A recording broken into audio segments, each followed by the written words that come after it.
Film berlatar pada tanggal 22 Desember 1971, tepatnya 3 malam sebelum Natal, di mana tampak 4 orang yang mendatangi sebuah rumah. Begitu pintu dibuka,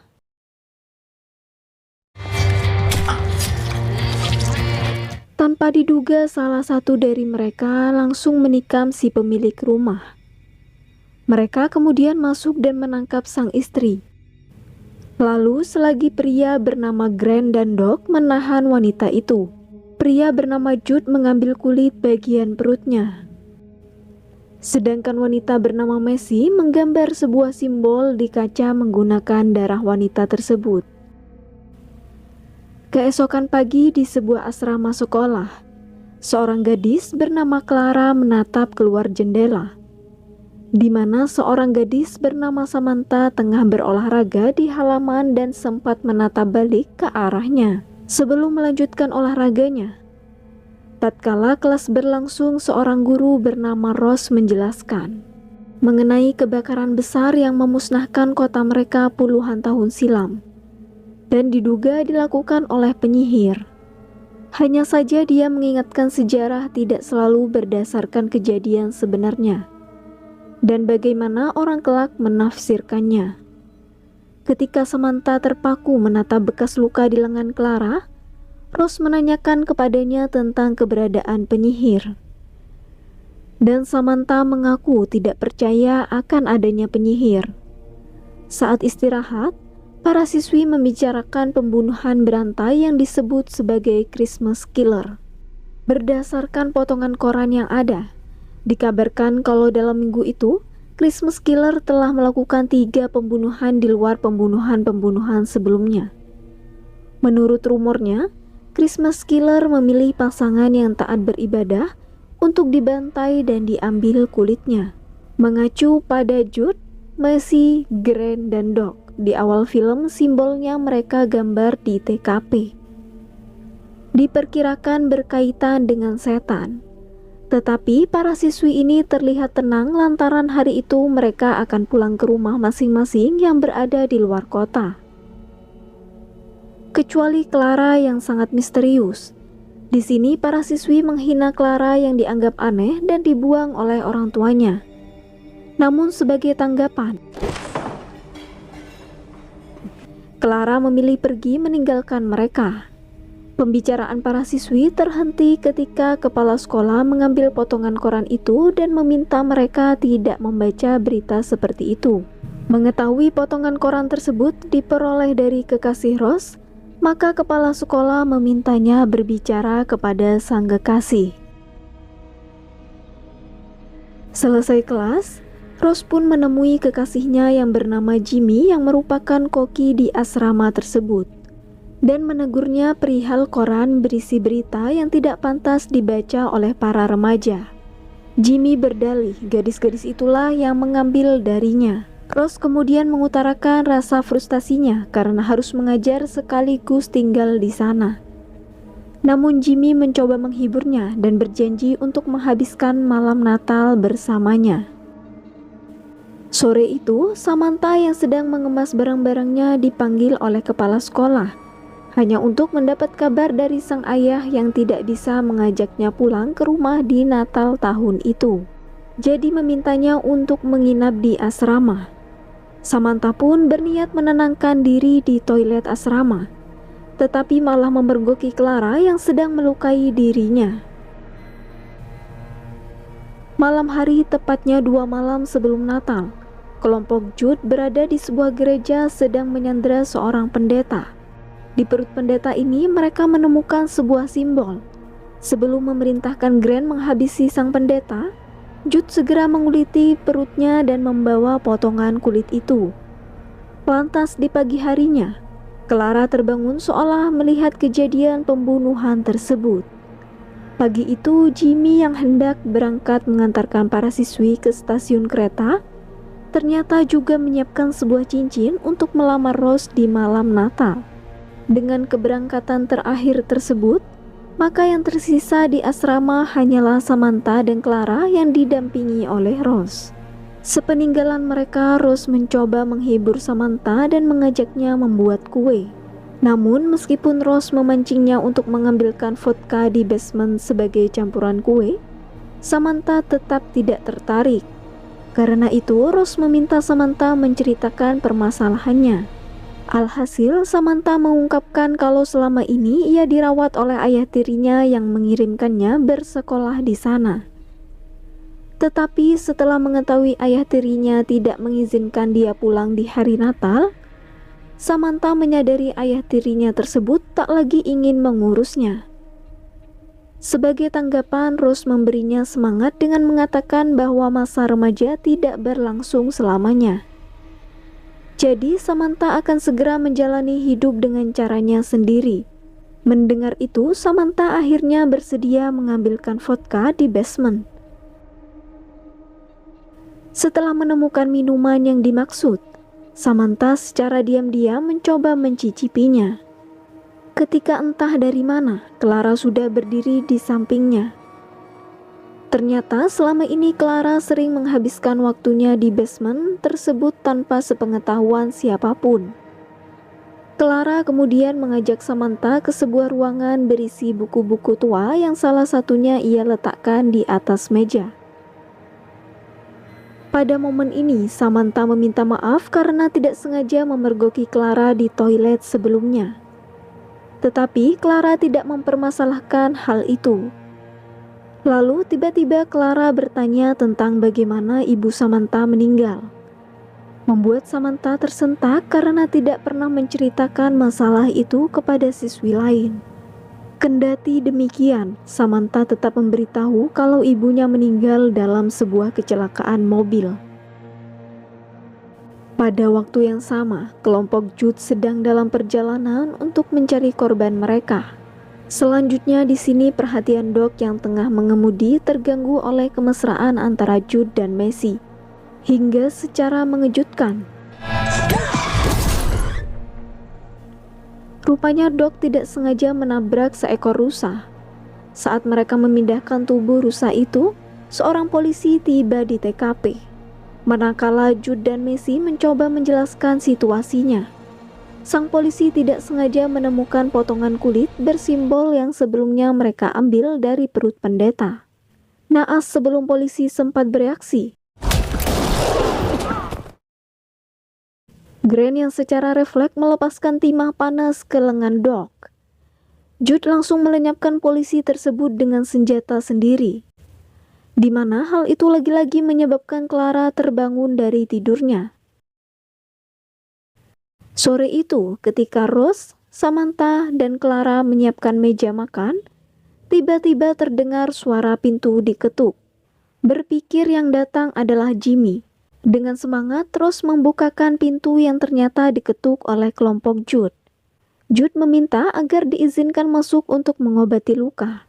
Hanya saja Rose tidak mengizinkan orang asing masuk, jadi meminta mereka menunggu di luar, sementara dia memanggil ambulans. Namun Messi menjelaskan bahwa ia adalah siswi angkatan tahun 64 di sana, dan mengingat terus perihal moto sekolah tersebut, yaitu para siswi harus saling menjaga. Alhasil, tepat di malam sebelum Natal, Rose menerima keempat orang asing tersebut dan membantu mengobati luka Doc. Saat itu, Messi merasa Clara terlihat akrab, jadi berpikir Clara memiliki kakak yang pernah bersekolah di sana. Setelah selesai mengobati luka Doc, Rose meminta mereka pergi. Tapi disinilah sikap mereka mulai berubah. Menyadari hal buruk akan terjadi, Rose segera mengancam mereka seraya memerintahkan kedua muridnya untuk pergi. Tetapi Jude memerintahkan Doc mengejar Samantha dan Clara, sementara dia mencari Rose. Dalam pelarian, Samantha dan Clara terpaksa bersembunyi di sebuah kelas, di mana kemudian Doc memasuki kelas yang sama. Dan ketika Doc mencari mereka, malang serangan Samantha sia-sia ketika dengan mudah Doc mengalahkannya. Melihat itu, Clara segera mengambil pisau Doc yang terjatuh di lantai. Namun akibat Doc mengancam akan mematahkan leher Samantha, Clara terpaksa menyerah. Pada waktu yang sama, Jimmy kembali ke asrama dan merasa heran melihat sebuah mobil yang terparkir di halaman. Rose yang melihatnya dari sebuah kamar segera memanggil. Sayang, sebelum Rose sempat memberi peringatan, Grant sudah terlebih dahulu menghajar Jimmy. Tak lama setelah itu, Jude juga berhasil menemukan Rose yang tak dapat memberi perlawanan. Mereka selanjutnya dikumpulkan di meja makan dalam kondisi terikat. Keempat penjahat ini lalu berdoa dengan ejekan sebelum menikmati makan malam. Di tengah makan malam, Jude memaksa Rose makan seperti anjing.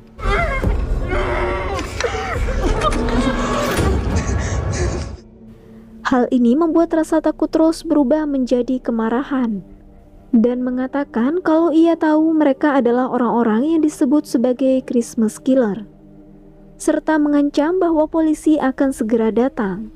Namun, ucapan itu tidak menghentikan mereka. Jude bahkan melepas ikatan Jimmy dan mengeluarkan cincin yang mereka temukan dari kantongnya, lalu memaksa dia melamar Rose. Tetapi Jimmy mencoba menyerang menyebabkan Jude harus menghabisinya.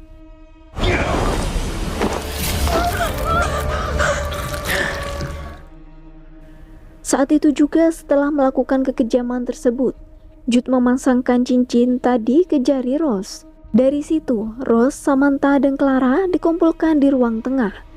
Di sana mereka membuka hadiah Natal yang telah Rose siapkan untuk kedua muridnya.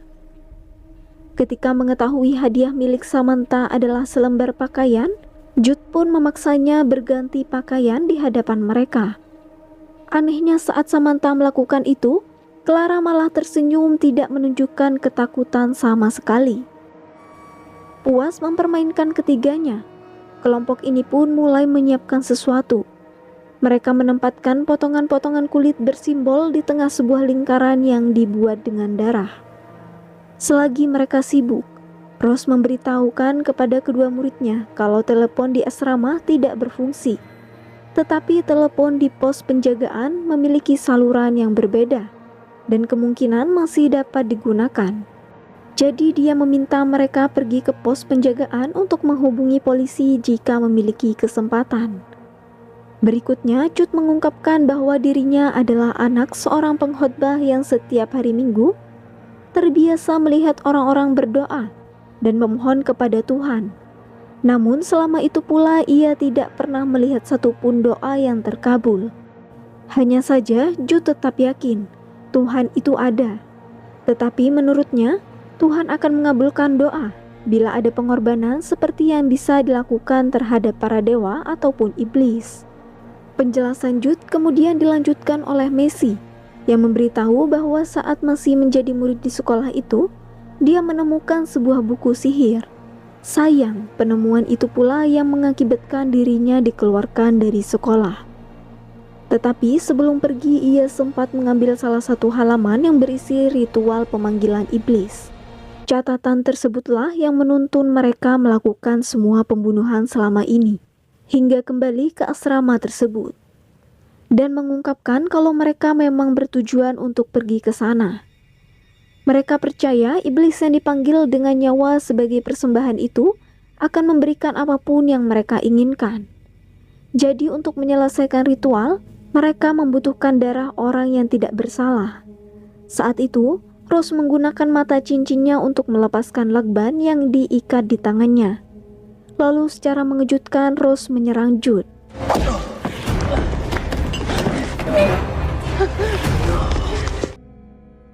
Malang, dengan mudah Jude menghajar Rose sebelum menyeretkannya ke tengah lingkaran darah. Berikutnya seraya meneriakkan nama sang iblis, Jude menikam Rose. King of Hell! The Lamb of God! Di mana bersamaan dengan itu, lampu mendadak berkedip mengisyaratkan kehadiran iblis tersebut, membuat mereka berpikir bahwa telah melakukan kesalahan. Doc bahkan berasumsi kalau mereka selama ini membunuh hanya untuk sesuatu yang mengada-ngada. Karena itu, Jude mengajak Messi mencari buku sihir yang ia katakan sebelumnya. Sepeninggalan mereka, Clara yang sejak kejadian itu hanya diam, akhirnya bertanya kepada Doc tentang apa yang ia inginkan dari sang iblis. Di sini Doc mengutarakan rasa skeptisnya terhadap ritual yang mereka lakukan. Ia tidak tahu pasti apakah dengan membunuh orang-orang taat beragama yang memiliki tato seperti simbol tersebut, benar-benar akan berhasil memanggil sang iblis yang dapat mengabulkan permintaannya. Doc juga mengungkapkan bahwa ia bersedia melakukan semua itu lantaran hanya ingin mendapatkan Messi. Sebagai tanggapan, Clara mencoba mempermainkan emosi Doc dengan bertanya, apa kira-kira yang sedang Jude dan Messi lakukan saat itu? Ternyata pertanyaan tersebut berhasil membuat Doc mulai gelisah dan mencari minuman. Menyadari niat Clara adalah untuk mengadu domba para penjahat, maka Samantha memberitahu kalau di basement terdapat beberapa botol minuman. Mendengar itu, Doc segera meninggalkan Grant seorang diri untuk mengawasi Clara dan Samantha. Di basement, Messi menemukan buku sihir yang dicarinya tergeletak di atas meja. Dan bila diingat, Clara lah yang meletakkan buku itu di atas meja ketika bertemu dengan Samantha sebelumnya. Lalu menempatkan kembali halaman yang diambilnya ke dalam buku dan mulai mempelajarinya. Di lantai atas, Clara mulai mencoba mempengaruhi pikiran Grant. Entah bagaimana bisa Clara mengetahui kalau Grant adalah mantan tentara di Perang Vietnam. Menurutnya, Grant bersedia mengikuti kelompok Jude karena terbiasa membutuhkan perintah dan misi. Kemudian, Clara menghampiri Grant dan membisikkan kalimat yang berbunyi,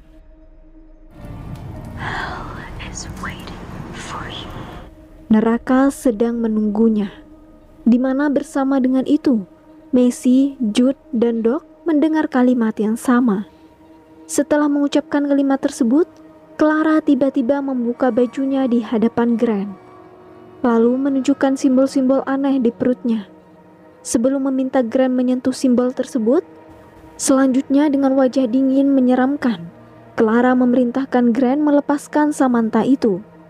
Samantha keluar dengan dikawal oleh Grant yang entah bagaimana telah terpengaruh dengan menuruti perintah Clara. Samantha sebenarnya meminta Clara pergi bersamanya, tetapi Clara memutuskan tinggal untuk membuat para penjahat sibuk dan memberitahu bahwa Samantha akan mati bila tidak pergi sekarang juga.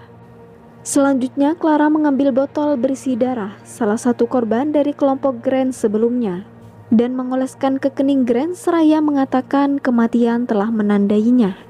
Clara lalu menawarkan keabadian kepada Grant dengan syarat mengikuti kehendaknya. Di basement, Messi menyadari sebuah kesalahan fatal yang telah mereka lakukan. Karena di halaman selanjutnya di buku sihir tertulis bahwa ritual yang mereka lakukan bukanlah untuk memanggil iblis, melainkan untuk membebaskan sosok iblis yang sudah terjebak di sana. Pada waktu yang sama, tampak Clara menari dengan gerakan yang aneh, menyiratkan bahwa ia adalah sosok iblis yang baru saja mereka bebaskan. Everything you required, we did. Di koridor asrama, Jude sedang mencari sosok sang iblis. Tidak sengaja menemukan sebuah cermin. Ia menatap bayangan dirinya di cermin dengan percaya diri. Jude mengatakan bahwa dialah yang telah menjadi wadah dari iblis itu sendiri. Di basement, Messi membuka buku tahunan angkatannya dan begitu tersentak menemukan foto Clara yang ada di sana. Karena itu, Messi segera mengajak Doc untuk memeriksa foto para siswi yang pernah tinggal di asrama tersebut. Dan yang lebih mengejutkan, mereka menemukan foto Clara ada di setiap generasi yang berbeda. Terjawab mengapa Messi merasa Clara terlihat akrab baginya. Menyadari ada yang tidak beres, keduanya pun berniat pergi. Namun tiba-tiba Jude muncul menghentikan mereka. Lantas mereka berupaya menjelaskan bahwa Clara adalah iblis yang mereka bebaskan. Tetapi Jude yang sudah sangat terobsesi tidak mempercayai hal itu dan meyakinkan kalau dirinya lah iblis yang dimaksud. Jude juga mulai menghina Doc yang ia ketahui menyukai Messi, memaksa Doc untuk menyerangnya.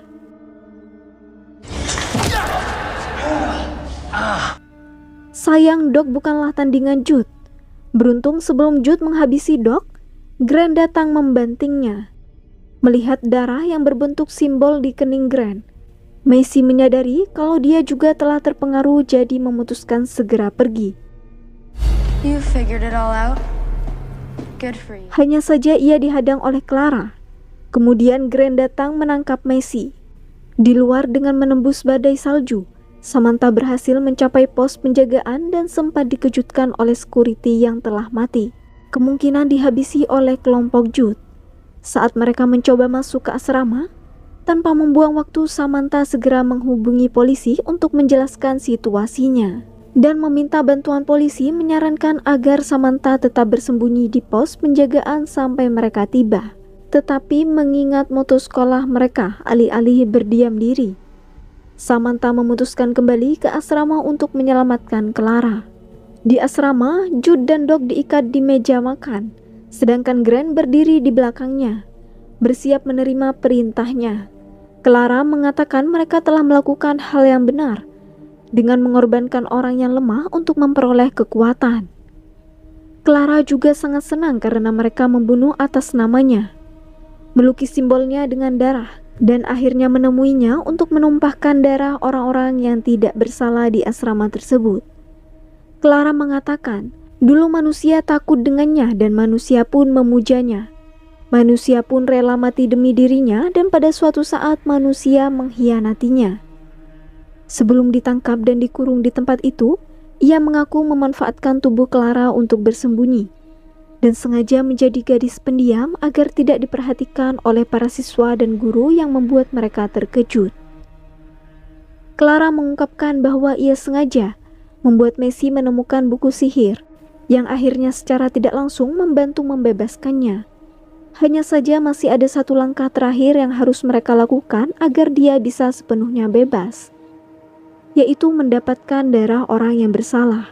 Mendengarnya berpikir kalau Clara akan menghabisi mereka. Tetapi Clara menjelaskan jika ingin menghabisi mereka, ia sudah melakukan saat mereka masuk tadi. Jadi mereka harus melakukannya sendiri atau satu terhadap yang lain. Sebagai permulaan, Clara meminta bagian tubuh mereka dijadikan persembahan. Dikarenakan tak ada satupun yang mau, maka Clara memerintahkan Grant untuk memotong rambut Macy.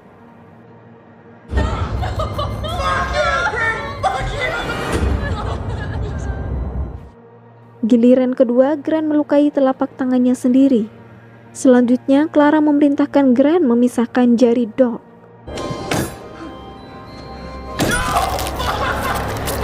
Melihat semua itu, Jude menuntut imbalan atas apa yang telah mereka lakukan selama ini. Ia menginginkan kekuatan, pengaruh, dan popularitas. Sebagai tanggapan, Clara mengatakan keinginan yang muncul dari diri mereka adalah perintahnya juga.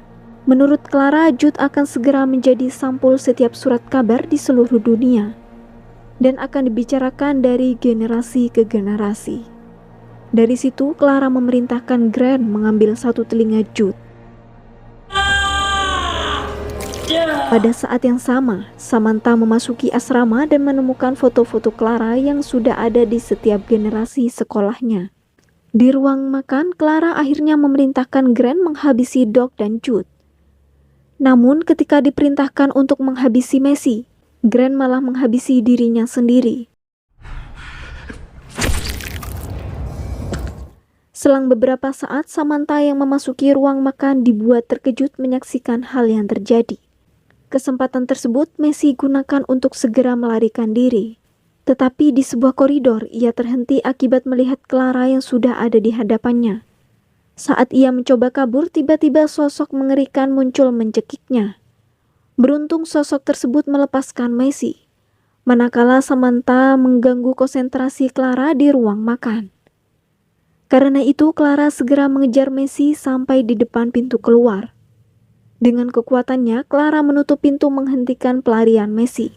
Clara lalu meluapkan kemarahannya terhadap Samantha yang telah merusak ritualnya dengan kembali ke asrama. Tetapi Samantha mengaku tidak dapat meninggalkan temannya. Sayang, Clara malah menghina Samantha yang terjebak di sana di saat Natal dan tidak pernah dianggap sebagai teman. Ketika Clara menantang Samantha untuk mengetahui bagaimana rasanya terjebak di sana selamanya, Tiba-tiba seluruh bangunan itu bergetar dan mengejutkan Samantha menerima tantangan Clara. Mendengar itu, Clara memerintahkan Samantha menyelesaikan ritualnya dengan menghabisi Messi. Alhasil tepat saat pintu terbuka, Samantha pun menghabisi Messi. Setelah itu, Clara akhirnya dapat keluar dari pintu menjelaskan bahwa ia telah bebas. Tak lama kemudian mereka mendengar suara polisi, di mana Clara menawarkan Samantha untuk ikut bersamanya.